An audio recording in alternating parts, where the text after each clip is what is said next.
സ്വന്തം ഗ്രൗണ്ടിൽ ചെന്നൈ പോലെ ഏറ്റവും കൂടുതൽ ആരാധകരുള്ളൊരു ടീം, അവരുടെ സ്വന്തം ടീം ചെന്നൈ സൂപ്പർ കിങ്സ് 8 നിലയിൽ പൊട്ടിയെന്നൊക്കെ പറയാം. കാരണം തുടർച്ചയായ ഒരു ആദ്യ മത്സരത്തിൽ വിജയിക്കുന്നു, പിന്നെ തുടർച്ചയായിട്ടുള്ള മത്സരങ്ങളിൽ തോൽക്കുന്നു. അതും സ്വന്തം ഗ്രൗണ്ടിലടക്കം, ചെപ്പോക്കിലെ സ്വന്തം ഗ്രൗണ്ടിലടക്കം പരാജയപ്പെടുകയാണ് ചെന്നൈ സൂപ്പർ കിങ്സ്. കാരണം ധോണിയെപ്പോലുള്ള ഒരു സൂപ്പർ താരത്തിന് സാന്നിധ്യമുള്ളൊരു ചെന്നൈ, ഗെയ്ക്വാദിനെ പോലുള്ള ഒരു പ്ലെയറുള്ള ടീം, അങ്ങനെ എല്ലാം കൊണ്ടും ഒരു മോശം ടീമെന്ന് പറയാൻ പറ്റില്ലെങ്കിലും നല്ലൊരു ഇത്തവണത്തെ IPL വൻ പരാജയത്തിലേക്ക് നീങ്ങിക്കൊണ്ടിരിക്കുകയാണ് ചെന്നൈ.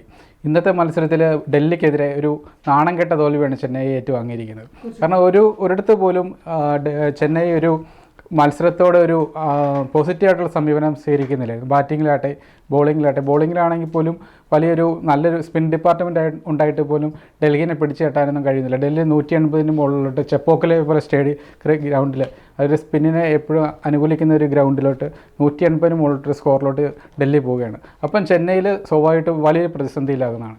പക്ഷേ ബാറ്റിങ്ങിൽ നമ്മൾ പ്രതീക്ഷിച്ചു, ബാറ്റിങ്ങിൽ നല്ലൊരു റൺസ് ചേസ് ചെയ്ത് അല്ലെങ്കിൽ ഡൽഹി ഉയർത്തുന്ന സ്കോർ ചേസ് ചെയ്ത് ചെന്നൈ വിജയത്തിലേക്ക് എത്തും, അല്ലെങ്കിൽ ഒരു മെച്ചപ്പെട്ട പ്രകടനം ഉണ്ടാവുമെന്ന്. പക്ഷേ ദയനീയമായ പ്രകടനമാണ് ഇത്തവണ ഉണ്ടായത്. കഴിഞ്ഞ മത്സരങ്ങളിലെ പോലെ തന്നെ ഇത്തവണ ഉണ്ടായി. പക്ഷേ എന്താണ് ഇത്തവണത്തെ മത്സരത്തിൽ, അതായത് ചെപ്പോക്കിൽ സ്വന്തം ഗ്രൗണ്ടിൽ ചെന്നൈക്ക് സംഭവിച്ചത്? നമ്മൾ പറയുമ്പം കടലാസിലെ പുലികളെന്ന് ചെന്നൈനെ പറയാൻ വേണ്ടി പറ്റും, ചെന്നൈ ടീമിന്. പക്ഷേ കടലാസിലെ പുലികൾ എന്ന് പറയുമ്പം കഴിഞ്ഞ ഈ ചാമ്പ്യൻസ് ട്രോഫി IPL ഏറ്റവും കൂടുതൽ ചാമ്പ്യന്മാരായ ടീമൊക്കെയാണ്, 5 തവണ കിരീടം ഉയർത്തിയിട്ടുണ്ട്, ഒക്കെ ശരിയാണ്. പക്ഷേ ഇന്നത്തെ മത്സരം നമുക്ക് നോക്കിയാൽ അറിയാം, 5 വിക്കറ്റ് മാത്രമേ നഷ്ടപ്പെട്ടിട്ടുള്ളൂ. പക്ഷേ 25 റൺസിൻ്റെ അകലെ തോൽവി സമ്മതിക്കേണ്ടി വന്നു. അതും ധോണിയും വിജയ് ശങ്കറും ക്രീസിലുള്ളപ്പോൾ രണ്ടുപേരുടെയും മെല്ലപ്പൊക്ക് തന്നെ പറയാം. വിജയ് ശങ്കറിൻ്റെ മെല്ലപ്പൊക്കാണ് കൂടുതലായിട്ട് ബാധിച്ചെങ്കിൽ ധോണി ഒരു ബെസ്റ്റ് ഫിനിഷറായിരുന്നു. ലോക ക്രിക്കറ്റിലെ ഏറ്റവും മികച്ച ഫിനിഷറായി അറിയപ്പെട്ട ധോണി ക്രീസിലുണ്ടാകുമ്പോഴാണ് ഈ തോൽവിയിലേക്ക് ടീം പോകുന്നത്.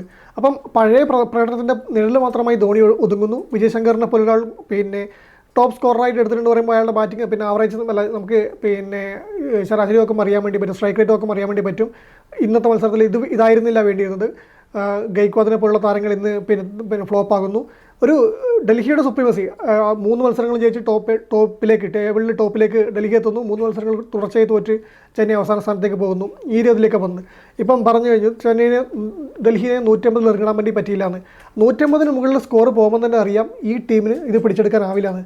കാരണം വേറൊന്നും കൊണ്ടല്ല, 2019 ശേഷം ഇതുവരെ ചെന്നൈക്ക് സ്വന്തം പിച്ചിൽ, ചെന്നൈ ചെക്പോക്ക് സ്റ്റേഡിയത്തിൽ 150 ചേസ് ചെയ്ത് ജയിക്കാൻ വേണ്ടി പറ്റിയിട്ടില്ല. 2019 ശേഷം ഇതുവരെ പറ്റിയിട്ടില്ല. കഴിഞ്ഞ 15 വർഷത്തിനിടയിൽ ഇത് ആദ്യമായിട്ടാണ് ഡൽഹിക്കെതിരെ സ്വന്തം ഗ്രൗണ്ടിൽ ചെന്നൈ തോൽക്കുന്നത്. അങ്ങനെ ഒരുപാട് നേട്ടങ്ങൾ നമുക്ക് ഒരുപാട് മോശം റെക്കോർഡുകൾ ചെന്നൈക്ക് ഇപ്രാവശ്യം ഈ മത്സരത്തിൽ നേരിടേണ്ടി വന്നിട്ടുണ്ട്. അതിലെല്ലാം നമ്മൾ പറയുമ്പോഴും ചെലുത്തുന്നത് നമ്മളെല്ലാം കാണാൻ ആഗ്രഹിക്കുന്ന തലയുടെ ഒരു മിന്നലാട്ടം, ഒരു വിളയാട്ടം അതില്ല.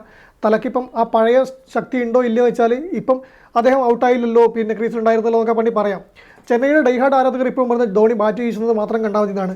ബാറ്റ് വീശുന്നത് കാണാൻ വേണ്ടി പറ്റിയിട്ടുണ്ട്, അവസാന നിമിഷം വരെ ഔട്ടാവാണ്ട് ക്രീസിലേക്കുന്നത് കാണാൻ വേണ്ടിയിട്ട് അവർക്കൊക്കെ സന്തോഷമായിട്ടുണ്ടാവും. പക്ഷേ ടീമിന് വേണ്ടത് ഇതല്ല, വിജയിക്കുകയാണ് വേണ്ടത്. അത് ധോണിയെപ്പോലെ ഒരു താരം, ധോണിയിൽ നിന്ന് നമ്മൾ പ്രതീക്ഷിക്കുന്നത് ഇതായിരുന്നില്ല. ധോണി ക്രീസിലുള്ളപ്പോൾ, വിജയ് ശങ്കറുള്ളപ്പോൾ വിജയം ഉറപ്പിക്കാമായിരുന്നു, പക്ഷേ അതിലേക്ക് പോകുന്നില്ല.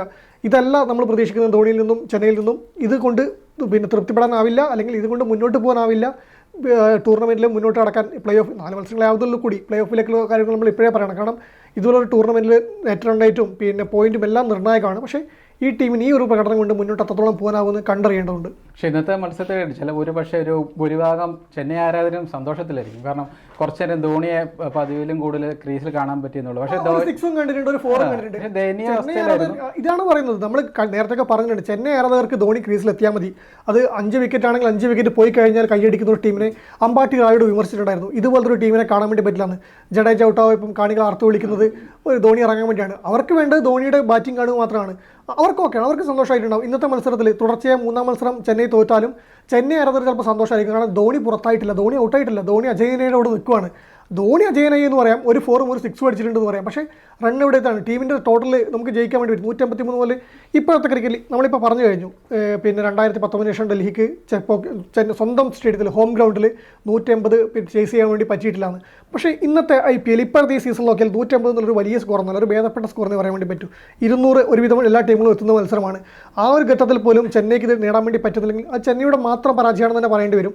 അതിന് ഇന്നത്തെ ഇപ്പം വിജയ് ശങ്കർ ടോപ്പ് സ്കോറായിട്ടുണ്ട്, 50 അടിച്ചിട്ടുണ്ട്. പക്ഷേ അദ്ദേഹത്തിൻ്റെ മെല്ലപ്പോക്കാണ് ഇവിടെ എത്തിച്ചെന്ന് പറയാം. ഇല്ലെങ്കിൽ കുറച്ചുകൂടി ഫാസ്റ്റായിട്ട് ഗിയർ ചേഞ്ച് ചെയ്ത് അദ്ദേഹം കളിച്ചിരുന്നെങ്കിൽ ധോണിക്ക് ഒരുപക്ഷെ പിടിക്കാൻ വേണ്ടി പറ്റിയാണ്. ഇത് ധോണിക്ക് അറിയാം എത്തിപ്പിടിക്കാനാവില്ല എന്ന്. ഒരു 4ഉം ഒരു 6ഉം വന്നിട്ടുണ്ട് ആ ഇന്നിങ്സിൽ. പിന്നെ പുറത്താവാണ്ട് നിന്നിട്ടുണ്ട്. പക്ഷേ നമ്മൾ കണ്ടതാണ് മറ്റേ ഫ്രീ ഹിറ്റൊക്കെ വരുമ്പോൾ ധോണി ബാറ്റ് ചെയ്യുന്ന കണ്ടതാണ്. ഇതല്ല ധോണി, ഇതല്ല ചെന്നൈ, ഇതല്ല നമുക്ക് വേണ്ടത്. പക്ഷേ ചെന്നൈയിൽ നമ്മൾ അവസ്ഥ പറയുമ്പോൾ ധോണി 30 റൺ എടുത്തു, വിജയ് ശങ്കർ 69 റൺസ് എടുത്തു. പക്ഷേ ഈ വിജയ് ശങ്കറിനെ ഒരിക്കലും 2020 പ്ലെയർ ആയിട്ട് നമുക്ക് അംഗീകരിക്കാൻ പറ്റില്ല. കളിക്കാൻ വേണ്ടി പറ്റില്ല. ഈ സ്ട്രൈക്ക് റേറ്റ് കൊണ്ട് ഈ 150 റൺസ് എങ്ങനെ പിടിക്കാനാണ്? 128 സ്ട്രൈക്ക് റേറ്റ് വന്നത്. അതല്ല T20 പ്ലെയറിന് വേണ്ട സ്ട്രൈക്ക് റേറ്റ് അതല്ല വരുന്നത്. പക്ഷേ 180 മുകളിലുള്ള ഒരു വലിയ സ്കോർ ചെന്നൈയിൽ പിച്ചിൽ അത് ഫോളോ ചെയ്യാൻ ഇറങ്ങുമ്പോഴത്തേക്ക് നല്ലൊരു ഓപ്പണിംഗ് നമുക്ക് കിട്ടണമായിരുന്നു. പക്ഷേ ഈ തവണ അത് പ്രതീക്ഷിച്ചിരുന്നു. കാരണം ഈ തവണ രജിൻ രവീന്ദ്രയുടെ കൂടത്തിൽ കോൺവേ ആണ് ഇറങ്ങിയത്. കഴിഞ്ഞ മത്സരത്തിൽ നിന്നൊക്കെ വ്യത്യസ്തമായിട്ട് ആണ് ഈ തവണ കോൺവേ വരുന്നത്. നമ്മൾ കോൺവേ വരുമ്പോൾ നമ്മൾ ഒത്തിരി പ്രതീക്ഷിച്ചു. കാരണം ത്രിപാഠിയെ മാറ്റിയിട്ടാണ് കോൺവേ വരുന്നത്. 13 റൺസ് ആണെങ്കിൽ 2 അക്കം കണ്ടിട്ട് കടന്നിട്ടുണ്ട്. അതോടെ പറയണല്ലോ. കോൺവേ ഒന്നാലും അത് അവിടെ പതിവ് പോലെ തന്നെ കഴിഞ്ഞ മത്സരങ്ങൾ ആവർത്തിച്ച് ഒരു പരാജയ ഓപ്പണിംഗ് തന്നെ സംഭവിക്കുകയാണ്. പിന്നെ സംബന്ധിച്ചാൽ ക്യാപ്റ്റൻ വരുന്നു. ക്യാപ്റ്റൻ ഗെയ്ക്വാദിൽ നമ്മൾ ഇത്തവണ സ്വന്തം പിച്ച് കളിക്കുമ്പോഴൊരു നല്ലൊരു ഇന്നിങ്സ് പ്രതീക്ഷിച്ചിട്ടുണ്ട്. പക്ഷേ ഗെയ്ക്വാദ് കഴിഞ്ഞ മത്സരങ്ങൾ തിളങ്ങിയാണ്. പക്ഷേ ഈ മത്സരത്തിൽ അദ്ദേഹത്തിന് പിന്നെ പ്രകടനം പുറത്തെടുക്കും. 4 പന്തിൽ 5 റണ്ണായിട്ട് പുറത്താവുന്നു. ജഡേജയും 2 റണ്ണെടുത്ത് പുറത്താവുന്നു. അത് ദൗർഭാഗ്യകരെന്ന് പറയാൻ വേണ്ടി പറ്റും. പക്ഷേ വിജയ് ശങ്കർ ഈ 118 സ്ട്രൈക്ക് റേറ്റ് കളിച്ചിട്ടുണ്ടെങ്കിൽ 69 റൺ എടുത്തിട്ടുണ്ടായിരുന്നു. ഒരു ടോട്ടലേക്ക് വരുന്നു. നിലയുറപ്പിച്ച ബാറ്റ്സ്മാനാണ്. അദ്ദേഹത്തിന് കളി ജയിപ്പിക്കാനുള്ള ഇന്റൻഷൻ ഉണ്ടായിരുന്നെങ്കിൽ നേരത്തെ ഒന്ന് വേഗത കൂട്ടാൻ വേണ്ടി ശ്രമിക്കായിരുന്നു. ധോണി നമ്മളീ പറയുന്ന പോലെ ധോണിയും വിജയ് ശങ്കറും കൊറ്റിനടിക്കാർക്ക് പറ്റാത്ത താരങ്ങളല്ലല്ലോ. ധോണിനെ ഇവർ കൊണ്ടുവരുന്നതിനാണ് ഹെലികോപ്റ്റർ ഷോട്ടുകൾക്കും സിക്സറുകൾക്കും കാണികൾക്ക് ഹരം കൊള്ളിക്കാനായിരുന്നു. പക്ഷേ ഒരു 6 ഇന്നിങ്സിലുണ്ട്, ഒരു 4 ഉണ്ട്. ഈ പറഞ്ഞ പോലെ തന്നെ ആരാധകർ ഇന്ന് ഹാപ്പി ആയിരിക്കും, ഒരു സംശയമില്ല. ചെന്നൈ ആരാധകർ തല ഫാൻസ് ഹാപ്പി ആയിരിക്കും. ധോണി ഔട്ടായിട്ടില്ല, നമ്മൾ അടുത്ത ദിവസം തിരിച്ചു വരുമെന്ന് പറയും. പക്ഷേ ചെന്നൈ മാനേജ്മെൻറ്റിന് വേണ്ടിയതല്ല, ചെന്നൈ ടീമിന് മുന്നോട്ട് പോക്കിന് വേണ്ടിയതല്ല. അവർ കളി ജയിച്ചേ പറ്റും. ഓരോ മത്സരവും നിർണായകമാണ്. ഈ കളിയും ജയിക്കാൻ പറ്റുന്ന കളി തന്നെയായിരുന്നു, യാതൊരു സംശയമില്ല. ഡൽഹിയെ പോലെ ടീമിനെ അവർ ജയിക്കാൻ പറ്റുമായിരുന്നു. പക്ഷേ ഇതൊക്കെ പറയുമ്പോൾ നമ്മൾ KL രാഹുലിൻ്റെ പ്രകടനത്തിന് എടുത്ത് പറയേണ്ടതുണ്ട്. ചെന്നൈയിലെ ഈ പിച്ചിൽ അദ്ദേഹത്തിൻ്റെ പ്രകടനം മികച്ച പ്രകടനം എടുത്തിട്ടുണ്ട്. ഡൽഹി ടീം, അക്ഷർ പട്ടേലിന് കീഴിൽ കളിക്കുന്ന ഡൽഹി ടീം തുടർച്ചയായ 3 ജയങ്ങൾ മികച്ച രീതിയിലാണ് ഒരു ടൂർണമെൻറ്റ് മുന്നോട്ട് കൊണ്ടുപോകുന്നത്. ചെന്നൈ ടീമിന് കുറച്ചെങ്കിലും കണ്ട് പഠിക്കാനുണ്ട് ഈ ടീമിൽ നിന്ന് കൂടെ പറയേണ്ടതുണ്ട്.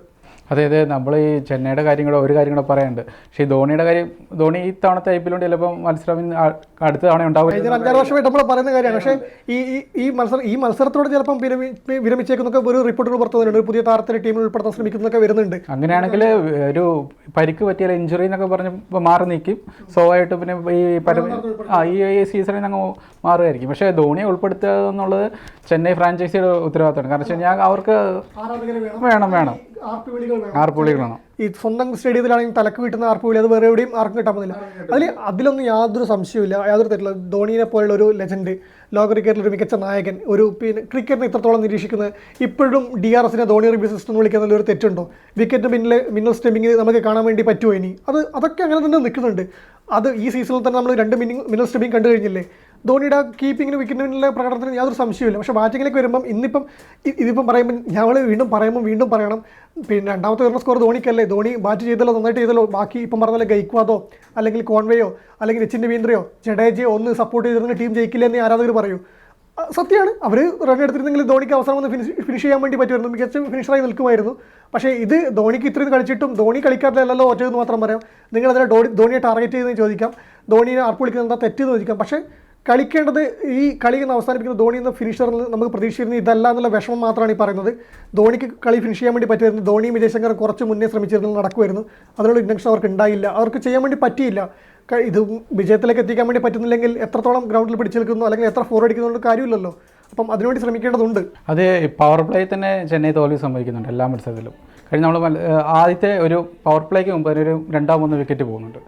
ആദ്യം ബാറ്റ് ചെയ്യുമ്പോഴാണെങ്കിലും രണ്ടാമത് ബാറ്റ് ചെയ്യുമ്പോഴാണെങ്കിലും. പിന്നെ അവിടെ നിന്നിട്ട് തിരിച്ചു വരെ ചെന്നൈക്ക് സാധ്യമാകുന്നില്ല. അതിന് മെയിനായിട്ട് റീസൺ എന്ന് പറഞ്ഞു കഴിഞ്ഞാൽ ഈ മധ്യ ഓവറുകളിൽ ഉള്ള അതായത് മിഡിലിൽ ഒരു ബാറ്റിങ്ങിൻ്റെ ഒരു ബിഗ് പോയിൻ്റ് ഉണ്ട് ചെന്നൈക്ക്. അത് നമ്മൾ തുറന്ന് പറയാതെ പറ്റില്ല. കാരണം വെച്ച് കഴിഞ്ഞാൽ അവിടെ ഈ ഗെയ്ക്വാദിനൊക്കെ ശേഷം വരുന്ന വിജയ് ശങ്കറാണ്, പിന്നെ ജഡേജയൊക്കെ വരുന്നു. അല്ല, ഞാനിന്ന് പ്രതീക്ഷിക്കുന്ന ഒരു കാര്യം പറയാമല്ലോ. ഈ 5 വിക്കറ്റ് പോയപ്പോൾ ധോണിക്ക് പകരം അശ്വിനെ ഇറക്കുന്നതാണ് ഞാൻ കരുതിക്കൊണ്ടിരുന്നത്. കാരണം ചെന്നൈ ടീമിൻ്റെ ഇപ്പോഴത്തെ സ്ട്രാറ്റജി അതാണ്, അവസാന നിമിഷം ധോണി ഇറക്കി വിടുക എന്നുള്ളത്. ചിലപ്പോൾ 100 അഹമ്മദും കഴിഞ്ഞിട്ടായിരിക്കും ചിലപ്പോൾ ധോണി വരാൻ വേണ്ടി പോകുന്നത്. പക്ഷേ ഇന്നതുണ്ടായില്ല. 5 വിക്കറ്റ് വേണപ്പോൾ 7-ആയിട്ട് തന്നെ ധോണി ഇറങ്ങിയിട്ടുണ്ട്. അദ്ദേഹത്തിന് വിജയത്തിലേക്ക് എത്തിക്കാൻ പറ്റില്ലെങ്കിൽ ധോണി ഇറക്കാൻ വേണ്ടി അവർ തയ്യാറായത് വലിയ കാര്യമാണെന്ന് തന്നെ കാണുന്നുണ്ട്. ഇല്ലെങ്കിൽ ഒരു വിക്കറ്റ് അശ്വിനെ ഇറക്കിയിട്ട് കുറച്ചുകൂടെ കഴിഞ്ഞിട്ട് ധോണി ഇറക്കിയേനെ. അതാണ് ഇപ്പോൾ ചെന്നൈ ടീമിൽ നിന്ന് മാനേജ്മെൻറ്റ് നമ്മൾ കാണുന്നത്. അല്ല ചെന്നൈ മാനേജ്മെൻറ്റ് ചിലപ്പോൾ ഈ നിലവിലത്തെ അവസ്ഥയിൽ മാറി ചിന്തിക്കും നമുക്കറിയില്ല. പക്ഷെ അടുത്ത തവണ തന്നെ ആണെങ്കിൽ മാറി ചിന്തിച്ചില്ലെങ്കിൽ വൻ തിരിച്ചടിയായിരിക്കും. കാരണം വെച്ച് കഴിഞ്ഞാൽ ഇങ്ങനെയാണ് ടീം പോകുന്നതെങ്കിൽ ആരാധകരുടെ പിന്തുണ ഉണ്ടാവില്ല. കഴിഞ്ഞ ദിവസം നമ്മളൊരു ആരാധകരുടെ പിന്തുണ ഉണ്ടാവും. അവർക്ക് ധോണി കുറച്ചല്ലോ ആരാധകർ. നമ്മുടെ ഓഫീസിൽ ഒരു പിന്നെ ആരാധകനെ പറയാം, അദ്ദേഹം പറഞ്ഞതെന്ന് അറിയോ, ധോണിക്ക് ഇനിയിപ്പം ധോണിയുടെ ഒരു ഫോട്ടോ ഗ്രൗണ്ടിൽ കൊണ്ടുവച്ചാൽ നമുക്ക് അത് മതി, ക്യാമറ കണ്ണുകൾ മൊത്തം അതിലേക്ക് പോയാൽ ഒരു കട്ടൗട്ട് ഉണ്ടെങ്കിൽ അത് മതി. ഇപ്പം പിന്നെ ധോണി ബാറ്റ് ചെയ്യുന്ന സമയത്ത് അദ്ദേഹത്തിന് ഇതിനു വേണ്ടി കത്തിരിക്കണമല്ലോ. ചെന്നൈ ആരാധകരുടെ ഇത് പോകുന്നത് അങ്ങനെയാണ്. അവർ ടീമിനല്ല നോക്കുന്നത്, ടീമിനല്ല പ്രാധാന്യം കൊടുക്കുന്നത്. അമ്പാട്ടി റൈഡും അത് ക്ലിയറായി പറഞ്ഞിട്ടുണ്ട്, അങ്ങനെയല്ല വേണ്ടത്, ധോണി തിരുത്തണം, ധോണി പറയണം എന്നൊക്കെ പറഞ്ഞിട്ടുണ്ട്. പക്ഷെ ധോണി തിരുത്താൻ പോയിട്ട് ധോണിക്ക് ഇപ്പം തിരുത്താനാവുന്നുണ്ടോ ഒരു സംശയം കൂടെ ബാക്കിയായിട്ട് നിൽക്കുകയാണ്. അതെ, ഇന്നത്തെ മത്സരത്തിൽ നമ്മൾ ഡൽഹിയായിട്ട് ആദ്യത്തെ ഓവർ തന്നെ ഡൽഹിയുടെ വെടിക്കെറ്റ് മത്സരമാണ് മഗ്ഗൂർക്ക്. ആദ്യത്തെ ഓവർ തന്നെ ഔട്ടാവുന്നുണ്ട്. പക്ഷേ തുടർന്ന് രാഹുൽ കളിയുടെ നിയന്ത്രണം ഏറ്റെടുക്കുകയാണ്. രാഹുൽ കളിയുടെ സാറ് ഏറ്റെടുത്തതിന് ശേഷം ചെന്നൈയുടെ ഒരു പിന്തുണ നൽകുന്നുണ്ട്. പക്ഷേ ഈ മറുവശത്ത് നല്ലൊരു സ്പിൻ ഡിപ്പാർട്ട്മെന്റ് ഉണ്ടായിട്ടും ഈ നൂർ അഹമ്മദിനെ പോലെ ചെന്നൈയുടെ പിച്ചിൽ അവിടെ അശ്വിനുണ്ട്, ജഡേജയുണ്ട്, ഇങ്ങനെയുള്ള നല്ല ബോളർമാരുണ്ട് സ്പിന്നർ. ഇവർക്ക് ആർക്കും ഈ രാഹുലിനെ തിളയ്ക്കാനോ അല്ലെങ്കിൽ ഈ സ്കോർ ചെയ്യുന്ന താരങ്ങളെ ഒന്ന് പ്രതിരോധിക്കാനോ പറ്റുന്നില്ല. പക്ഷേ ഈസി ആയിട്ട് മറുവശത്ത് രാഹുൽ അടിച്ചു കളിക്കുന്നുണ്ട്. ചെന്നൈക്ക് ഇതൊന്നും പറ്റുന്നില്ല. പറ്റുന്നില്ല. ഇവിടെ നല്ല പിന്നെ രജിൻ രവീന്ദ്രൻ നല്ലൊരു ഒരു 2020 പ്ലെയർ ആണെന്ന് പറയാൻ കംപ്ലീറ്റ് പറയാൻ പറ്റില്ലെങ്കിലും അയ്യോ അങ്ങനെ പറയാൻ പാടില്ല. നമ്മൾ 2020 പ്ലെയർ തന്നെയാണ് പറയുന്നത്. രജിൻ രവീന്ദ്രയുടെ ഫോമൊക്കെ നമ്മൾ കഴിഞ്ഞ സീസണിൽ കണ്ടിട്ടുണ്ട്. പക്ഷേ ഈ കൂടെയുള്ളവർ ആരും പിന്നെ കോൺവേ ആയിക്കോട്ടെ, അല്ല ഇതൊരു ടീം ഗെയിമാണ്. ഒരു വ്യക്തികൾ കൊണ്ട് കളി മാറ്റിമറിക്കാനൊക്കെ പറ്റും, ഇല്ല എന്നും പറയുന്നില്ല. നമുക്കറിയാം പിന്നെ മാക്സ്വെല്ലും ഗെയിലും അല്ലെങ്കിൽ എന്തിനു പറയുമ്പോൾ ഈ ധോണി ഉൾപ്പെടെ ഒരു താരം കളി മാറ്റി കുറച്ച് നിരവധി മുഹൂർത്തങ്ങൾ ഉണ്ടായിട്ടുണ്ട്. പക്ഷേ ഇപ്പോഴത്തെ ഈ ടീമിൽ ഒരാളെ കൊണ്ട് ഇത്രയാൾ കൂടിയിട്ട് ഇവർക്കൊന്നും ആവുന്നില്ല. പക്ഷേ അങ്ങനെ ഒരു ഇന്നിങ്സ് ഒരാളെങ്കിലും പുറത്തെടുക്കണമായിരുന്നു. ഓപ്പണർമാരിൽ ഒരാളെങ്കിലും അങ്ങനെ നിന്ന് കളിക്കുന്നത്. അത് ആ ഇന്നിങ്സ് കളിച്ചത് വിജയ് ശങ്കറാണ്. പക്ഷേ വിജയ് ശങ്കർ അതിന് ഒരു മെല്ലെ പോക്കായിരുന്നു. T20 അല്ല കളിച്ചത്. T20 ആണ് കളിച്ചതെങ്കിൽ വിജയ് ശങ്കർ ഏകദിന ശൈലിയിലാണ് കളിച്ചത്. അതിന്റെ പ്രശ്നമാണ്. പക്ഷേ ചെന്നൈക്കെതിരെ ഇപ്പോൾ നമുക്ക് ഏത് ടീമും ചെന്നൈക്കെതിരെ ഇപ്പം നിലവിൽ ജയിക്കാൻ പറ്റും. ഒരു 160 റണ്ണ് മതി. അതാണ് വരുന്നത്. പക്ഷെ അത് ദയനീയ അവസ്ഥയാണ്. അറിയിച്ചിട്ട് നമ്മൾ പറയുന്നത് ചെന്നൈനെയാണ് നമ്മൾ പറയുന്നത്. ചെന്നൈ എക്കാലത്തും അങ്ങനെ ചെറിയ ഒരു 120 റൺസിന് ഓളോട്ടായാലും എറിഞ്ഞിടാൻ വേണ്ടി ഡിഫെൻഡ് ചെയ്യാൻ വേണ്ടി പറ്റുമായിരുന്നു ചെന്നൈക്ക്. ധോണിയോട് ചെന്നൈ ചെയ്തിട്ടുണ്ട്, നമ്മൾ ഒരുപാട് കണ്ടിട്ടുണ്ട്. ധോണി എന്നും ഈ ചെന്നൈ എന്നും വലിയ സ്കോറുകൾ നേടിയിട്ട് ജയിക്കുന്ന ടീമൊന്നല്ല. ചെറിയ സ്കോറാണെങ്കിൽ അത് ഡിഫെൻഡ് ചെയ്യാൻ ചെന്നൈക്ക് ധോണിയുടെ ക്യാപ്റ്റൻസിയിലും അല്ലെങ്കിൽ ധോണിയുടെ ടീമിന് കഴിയുമായിരുന്നു. ആ ഫീൽഡ് സെറ്റിങ്ങായാലും ബോളിംഗ് ചെയ്യാലും അവർ ചെയ്തിട്ടുണ്ട്. പക്ഷേ ഇപ്പോഴത്തെ ടീമിന് അതും പറ്റുന്നില്ല. അതാണ് അതിൻ്റെ പ്രശ്നം. അത് പറ്റാത്തതിന് കാരണം വെച്ച് കഴിഞ്ഞാൽ ടീമിലൊരു അഴിച്ചുപണി ആവശ്യമുണ്ട്. കാരണം വെച്ച് കഴിഞ്ഞാൽ ടീമിൻ്റെ ഈ ധോണിയുണ്ട്, ജഡേജയുണ്ട്. പിന്നെ ജഡേജ, ധോണി, അശ്വിൻ ഒക്കെയാണ് പഴയ മുമ്പത്തെ ചെന്നൈ ടീമിൻ്റെ ഭാഗമായിട്ടുള്ള ഇപ്പോഴും നിലവിലുള്ള താരങ്ങൾ.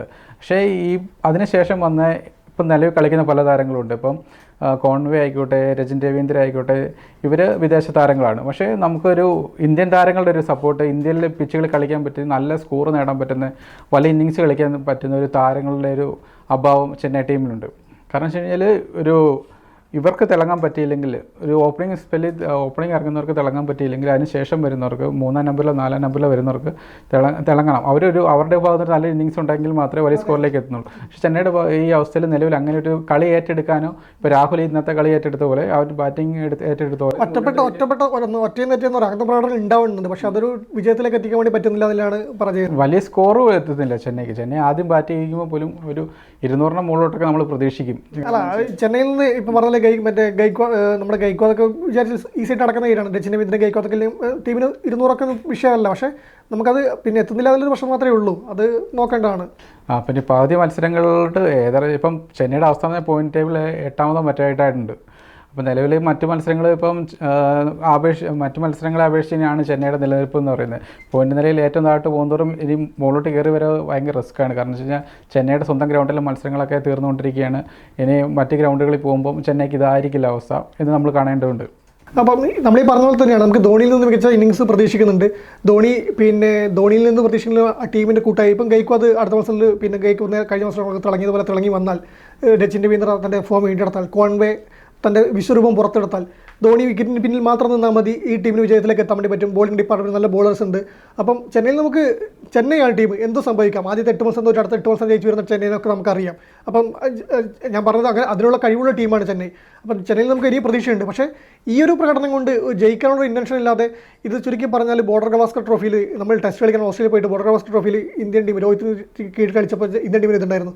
വെറുതെ ഒന്ന് ബോളിംഗ് എറിഞ്ഞ് പോകുന്ന ഒരു അവസാനം ഫീൽഡ് സെറ്റ് ചെയ്യുന്നൊക്കെ നമ്മൾ പറഞ്ഞിരുന്നു. ജയിക്കാനുള്ള യാതൊരു ത്വരവില്ലാത്ത ടീമാണെന്ന്. ആ രീതിയിലാണ് ഇവിടെ കളിക്കുന്നതെങ്കിൽ അതിൽ കാര്യമില്ല. ജയിക്കാൻ വേണ്ടി കളിക്കണം. ജയിക്കാൻ വേണ്ടിയുള്ള ഒരു ഇൻറ്റൻഷൻ താരങ്ങളെയും കാഴ്ചവെക്കണം, ഒരു പുറത്തെടുക്കണം. ജയിക്കാൻ വേണ്ടിയാണ് ഇവർ കളിക്കുന്നത് തോന്നണം, അല്ലാതെ ബോഡി ലാംഗ്വേജ് അതാണ് പറഞ്ഞത്. അതെങ്കിലും വരണം. അല്ലാതെ ധോണിയുടെ ഷോ മാത്രമാണ് ധോണിക്ക് വേണ്ടി ധോണി ഷോ നടത്താനാണ് ചപ്പോക്കിൽ ഇങ്ങനെ IPL മത്സരം വെക്കുന്നെങ്കിൽ യാതൊരു പ്രശ്നമില്ല. ധോണി പുറത്താക്കാതെ കേട്ടെ, ധോണി ഇറങ്ങി 2 വീശ് പോട്ടെ, ഒരു കുഴപ്പമില്ല. അല്ലെങ്കിൽ ആരാധകർക്ക് ഇത്ര കളി കാണുന്ന താല്പര്യം പുള്ളി വന്നിട്ട് നെറ്റ്സ് പ്രാക്ടീസ് ചെയ്യുന്ന കണ്ടിട്ട് വീട്ടിൽ പോട്ടെ. സീസൺ മുമ്പ് അല്ല, അത് നടക്കുന്ന കേസാണ്. ഇപ്പം അത് ചെയ്യുന്നുണ്ട്, അത് ചെയ്യട്ടെ. പക്ഷേ നമുക്ക് വേണ്ടത് അതല്ല.